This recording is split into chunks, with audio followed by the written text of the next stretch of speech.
Greetings and welcome, fellow citizens. This week on the upgrade project we are looking at the quad bike. So that's coming right up after this short intro sequence.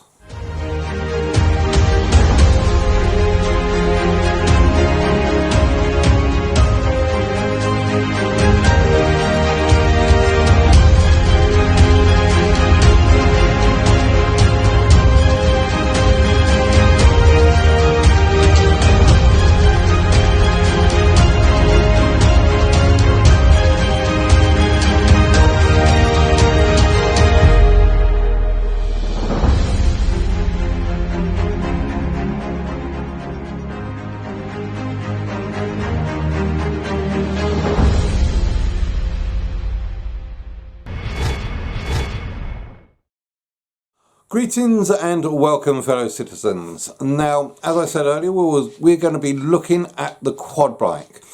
As some of you guys know, we're currently doing this upgrade project. So each month we are trying to upgrade our ships little bit by little bit each month to see what we can get by the end of the year.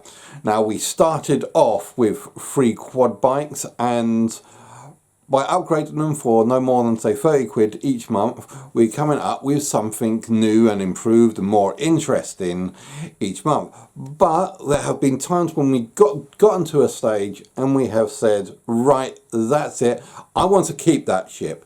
And that's happened so far, because so far we have gotten the Expanse, we have gotten the Vulcan, we have gotten the Scorpius, and now I think it's actually time to actually have a little look at the quad bike that we started it all off from. As I said, these were dirt cheap. These were the cheapest ships that you could buy in shop at the time. And each one of these had LTI tokens. I said ships, they're not actually ships, they're bikes. As I said, I'll put the details up here at the moment. I can't remember what manufacturer. I really should look at this up beforehand. Can't remember if it was Anvil or Crusader. I think a Crusader, but as I said, names up there. These quad bikes were, like I said, dirt cheap, and each one of them came with LTI tokens. So, and at the start of this, I bought up 3 of them so we could actually do this project. Now, these ships don't, I keep calling them ships, they're not actually ships. These quad bikes don't actually come with any sort of weapons on them at all. And I'll just let you know if we can actually put, I don't think that we can even put weapons on them. They are used as a mere transport to get them from point A to point B on the ground. You can transport them in things like the C2 or maybe even the Freelancer Max if you want to try and transport them in that, or the Cutlass Black. They are quite easy. They've got a very small profile that you can use, that you can transport them in pretty much most ships that's got a rear end that opens up. Not the Pisces, no, you can't put it in the Pisces, or the Harbinger, or any of the Vanguard series, no. Oh, but, okay, so not many ships then, but there are quite a few ships that are big enough that you can just plunk these in the back.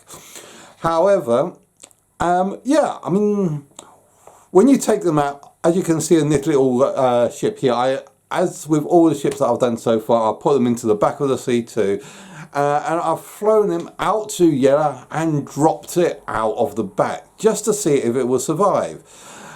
And as you can see, it did. Now that kind of surprised me that I managed to drop from a full of orbit down to Yellow and still carry on like nobody's business.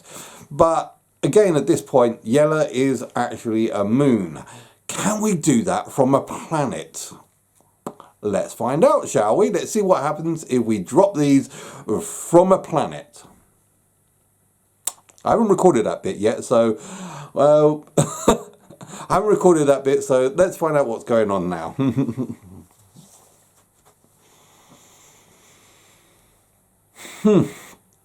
Okay, cool. So you'll know what that was like after I found out.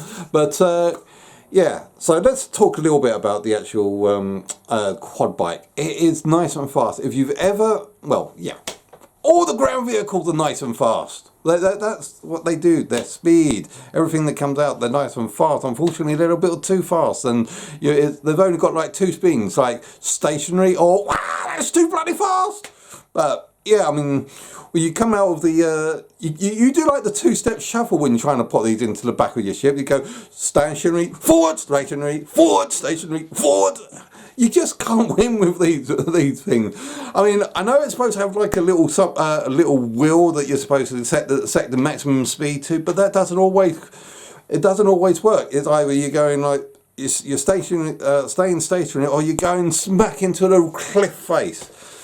But once you get out of all the rocks surrounding the area and you manage to find a nice little place to actually fly around or drive around or whatever you call it, considering these are HoverQuad, you can lift it up off the ground a little bit and have a pretty damn good drive. Flying these is actually quite awesome. It's an experience, it's enjoyable, and sometimes what you just want to do, either by yourself or with a couple of mates, you just want to pile a load of these into the back of your ship, fly out to some far distant planet, just get out and drive.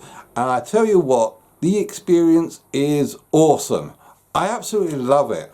And some of the people that we go out driving around with or flying around with, I can't tell. These are hovers. Are they driving or are they flying? I don't know. But yeah, we absolutely love it. It is an awesome experience and one that I certainly recommend doing. One of the top 10 things that you should do when in Star Citizen. Say, top 10 things to do in Star Citizen. Get out of bed, fly a ship, get blown up, do some cargo smuggling, maybe even a piracy, and drive some form of ground vehicle transport, because it is an awesome experience, especially the HoverQuads, because that is fun. Especially when you're going over like lakes like Microtech. See, I don't know if I'm going to do it, but I'm going to try and see if I can get some video footage now of us like flying over Microtech's lakes, and let's have a look at that. That is just awesome. Perfect. I love it. But yeah, okay, the actual ship itself, I keep calling it a ship, it's a bike. The actual bike itself does have a small little tiny storage bay that you can store some stuff in. But yeah, it's fun. So if you need to go off to, like, say, a bunker and store maybe like the odd helmet or some food or rations or maybe the odd weapon, it can't store much. It is only a small space. But like I said, you can put some food and rations in there and just go out camping or such.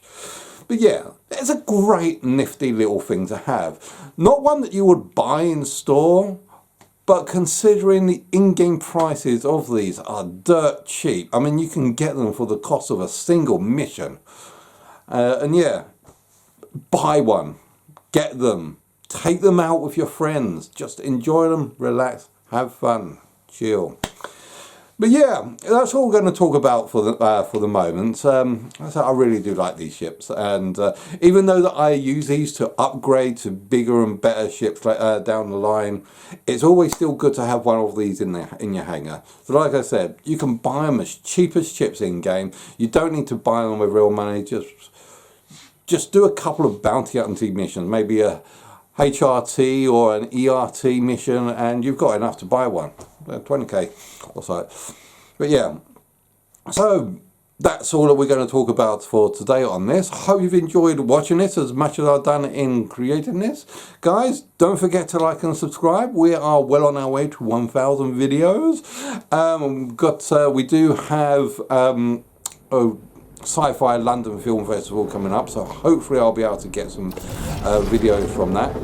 So thanks very much for watching. Don't forget to like and subscribe, and I'll see you guys out there.